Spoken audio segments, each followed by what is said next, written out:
አላህ ስብሓንሁ ወተዓላ መልካም ስራዎችን እንድናበዛባቸው ከደነገገልን ቀናት መካከል ከፊት ለፊታችን የሚገኙት 10 የዙል ሒጃ ቀናት ይገኛሉ። እነዚህን ቀናት የተመለከቱ በርካታ ሐዲሶች ከመልእክተኛው አለይሂ ሰላቱ ወሰላም ከመመዝገባቸው ጋራ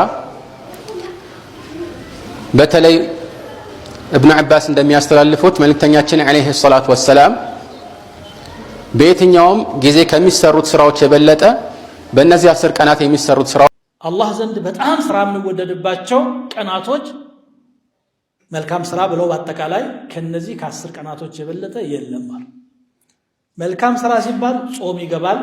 እንደውም ጾም መጾም አለበት የሚሉ ሐዲሶች አሉ። በተለይ ደግሞ 9ኛው ቀን በጣም የጠበቀ ሱና ነው። ሌላኛው ማንኛውም ኸይር ስራ ይገባል። አንተ አላህ ያገራልህን ስራ ከሁሉም ድርሻ ቢኖርህ መልካም ነው። ዚክሩንም ማድረግ፣ ዱዓውም ላይ መሳተፍ፣ ሰደቃም ላይ መሳተፍ። ሀብታም መሆን አይጠበቅም ሰደቃ ለመሰደቅ አቅም ባለች ለተገኘ። የዙል ሒጃ ቀን ሲመጣ ሰዎች ቀልባቸው ሊፈነዳ ይደርሳል። ከዓባን ይናፍቃል፣ ሐጅን ይናፍቃል። ወደ አላህ ስብሓንሁ ወተዓላ ወደ ወደደው መልካም ቦታ ላይ ገንዘባቸውን አፍሰው ምን ብለው መዲናን ለመዘየር እንደዚሁም ጧፍ ለማድረግ አረፋ ላይ ለመቆም ሁሉም ይከጅላል። ከየዓለሙ ክፍል ከየአቅጣጫው ይመጣሉ። በየትኛው በእነዚህ 10 ቀናቶች ሱብሃንአላህ የተወደዱ ቀናቶች ናቸውና፣ ስለዚህም በእነዚህ 10 ቀናቶች ምን መስራት አለብን? ምን ማበርከት አለብን? አላህ ረመዳን እናመጣለን።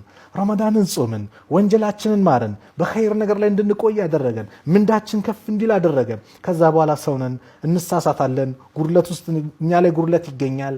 ያንን ደግሞ አላህ ከሁለት ወራት በኋላ ደግሞ ረመዳን ከወጣ በኋላ ሱብሃንአላህ ከሁለት ወራት በኋላ ይሄንን የዙል ሒጃን 10 ቀናቶች ስራቸው ሲሰራ እጅጉን የበዛ የሚሆንበት ደረጃቸው ከፍ የሚልበት እነዚህን 10 ቀናቶች አላህ ፈስአሉ አህለ ዚክሪ ኢን ኩንቱም ላ ተዕለሙን አላህ ዘንድ በጣም ስራ የሚወደድባቸው ቀናቶች መልካም ስራ ብለው በአጠቃላይ ከነዚህ ከ10 ቀናቶች የበለጠ የለም ማለት።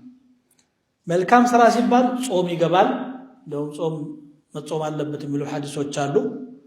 በተለይ ደግሞ 9ኛው ቀን በጣም የጠበቀ ሱና ነው።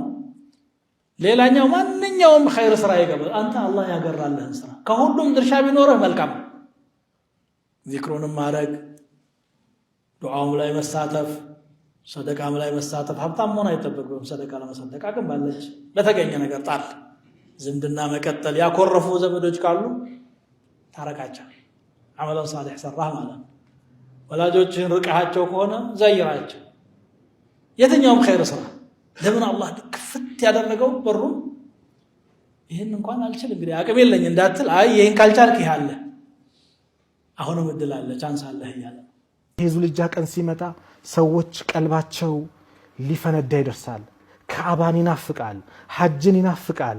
ወደ አላህ ስብሓንሁ ወተዓላ ወደ ወደደው መልካም ቦታ ላይ ገንዘባቸውን አፍሰው ምን ብለው መዲናን ለመዘየር እንደዚሁም ጧፍ ለማድረግ አረፋ ላይ ለመቆም ሁሉም ይከጅላል። ከየዓለሙ ክፍል ከየአቅጣጫው ይመጣሉ። በየትኛው በእነዚህ 10 ቀናቶች ሱብሃንአላህ የተወደዱ ቀናቶች ናቸውና፣ ስለዚህም በእነዚህ 10 ቀናቶች ምን መስራት አለብን? ምን ማበርከት አለብን?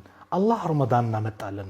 ረመዳንን ጾምን፣ ወንጀላችንን ማረን፣ በኸይር ነገር ላይ እንድንቆይ ያደረገን፣ ምንዳችን ከፍ እንዲል አደረገን። ከዛ በኋላ ሰውነን እንሳሳታለን፣ ጉድለት ውስጥ እኛ ላይ ጉድለት ይገኛል። ያንን ደግሞ አላህ ከሁለት ወራት በኋላ ደግሞ ረመዳን ከወጣ በኋላ ሱብሃንአላህ ከሁለት ወራት በኋላ ይሄንን የዙል ሒጃን 10 ቀናቶች ስራቸው ሲሰራ እጅጉን የበዛ የሚሆንበት ደረጃቸው ከፍ የሚልበት እነዚህን 10 ቀናቶች አላህ ለኛ አመጣልን። ይህንን 10 ቀናት ላይ እኛ ምን መምሰል አለብን? እንዴት መጠቀም አለብን? በምን መልኩ ነው ልንቀበለውስ የሚገባው የሚለውን ፕሮግራም አብረን እንመለከታለን።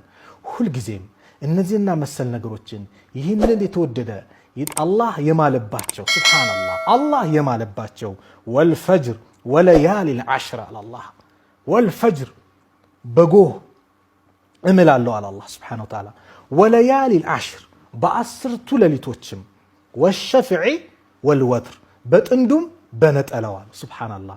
ወሸፍዒ ሲል በጥንዱም ማለት የውሙን ነህር ማለት ነው። 10ኛው ቀን የውሙ ነህር የኢድ አልአድሃ የሚባለው። እንደዚሁም ደግሞ ወልወትር ያለው ደግሞ በነጠላውም ያለው ደግሞ የውሙ ዓረፋ ነው ተብሏል። የዓረፋ ቀን አላህ የማለባቸው አላህ የወደዳቸው እነዚህ የተከበሩ ቀናቶች፣ እነዚህ የተከበሩ አላህ Subhanahu Wa Ta'ala ዘንድ እጅግ ትልቅ ደረጃ ያላቸው ቀናቶች ናቸው። በሌላም ደግሞ የቁርአን አላህ Subhanahu Wa Ta'ala ويذكر اسم الله في ايام معلومات በእነዚህ በታወቁ ቀናቶች አላህ የአላህን ስም ያውስ ዘንድ ይላል አላህ። እነዚህ ታወቁ ቀናቶች ታላቁ ሰሃባ አብዱላህ ኢብኑ አባስ ሲናገሩ 10ቱ የዙልሂጃ ቀናቶች ናቸው ብለው ፈስረዋል። ስለዚህ ይህ ትልቅ ደረጃ ያለባቸው ቀናት አላህ የማለባቸው አላህ ትልቅ ቦታ የሰጣቸው ቀናት እንዴት እንቀበል ከተባልን የመጀመሪያው ቀልባችንን ንጹህ እናድርገው፣ ቀልባችንን እናስዳው፣ ከወንጀላችን እንታጠብ፣ ተውባ እናድርግ፣ ወደ አላህ እንመለስ፣ ያ ረብ ማረን እንበል።